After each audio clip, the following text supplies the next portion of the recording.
Hello,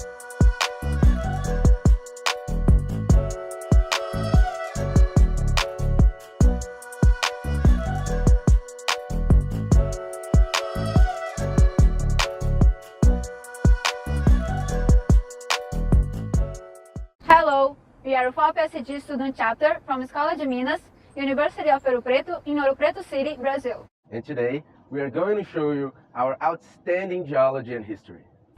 In this scenario, the Escola de Minas de Ouro Preto was founded in 1876 by Claude Henry Gorset and was a pioneer in Brazil in geological, mineralogical, and metallurgical studies. The gold cycle started in the period when Brazil was a colony of Portugal, allowing English trading to concentrate reserves to finance the Industrial Revolution. Explorers entered the interior in search of mineral wealth, arriving in Ouro Preto.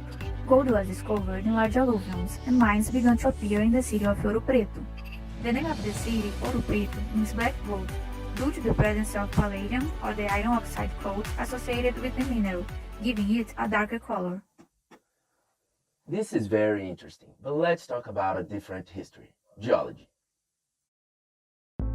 Our SEG is located in a famous Brazilian mineral province in the southeast of Brazil.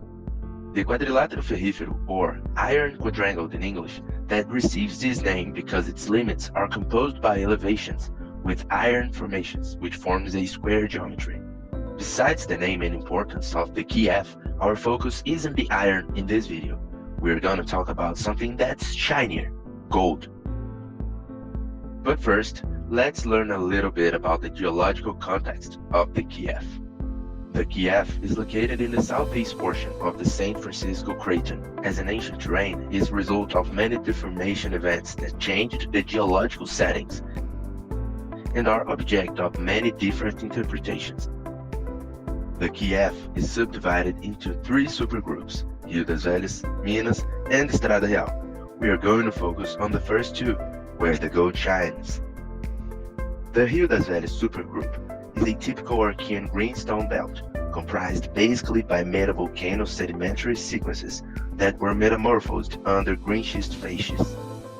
This terrain is the locus of worldly important gold deposits, with a historical production of more than 1 million tons of gold, and still have the major production in Brazil. We can highlight the mines Morro Velho, Raposos, São Bento, and the two mines in active operation on Kiev, Córrego do Sítio and Cuiabá Lamego complex. These deposits are classified as orogenic gold deposits, each one with their own particularities. Well, these mines are very important for the economy and development of Kiev region, but we want to take you to where our university is located, within the amazing Ouro Preto city. The gold mines of Ouro Preto are no longer being exploited, but on the contrary, they are now touristic mines. They represent small deposits of the Kiev that one day were responsible for the development of these cities, as Córrego do Sítio and Cuiabá Lamego nowadays. Unlike the new Archean orogenic AU encompasses deposits, the gold deposits at Ouro Preto are hosted by Paleoproterozoic vertebrates, the famous iron ore in the Kiev, and quartzites from the Itabira and Caraça groups from Minas supergroup. This supergroup encompasses meta-sedimentary sequences deposited in a passive margin setting and metamorphosed under greenschist to amphibolite facies at Riacho orogeny.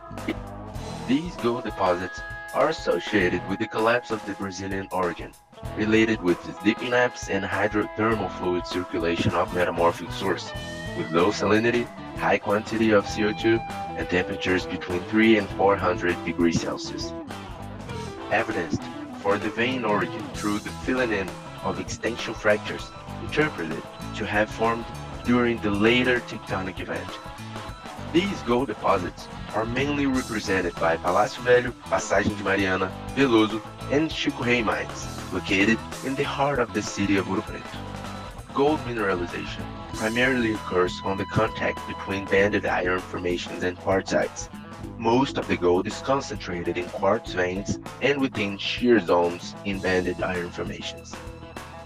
The hydrothermal alteration is represented by restricted halos with halide, carbonate, garnet, tourmaline, and biotite.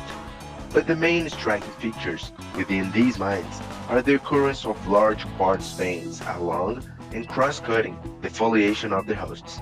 Sulfides and sulfosalts are not so common in this mineralization. These quartz veins often display sigmoidal shapes in some parts, whilst in other zones, pinch and swell structures are very common.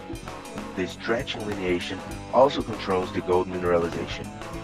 In the Passagem de Mariana mine, for instance, the structural control occurs through butynated and/or sigmoidal quartz veins, generally parallel to slightly oblique to main foliation. Well, this is a little bit about gold mineralization in Ouro Preto, a geological, economical and cultural legacy for humanity since the 18th century. We hope to welcome you to meet our geological wonders soon.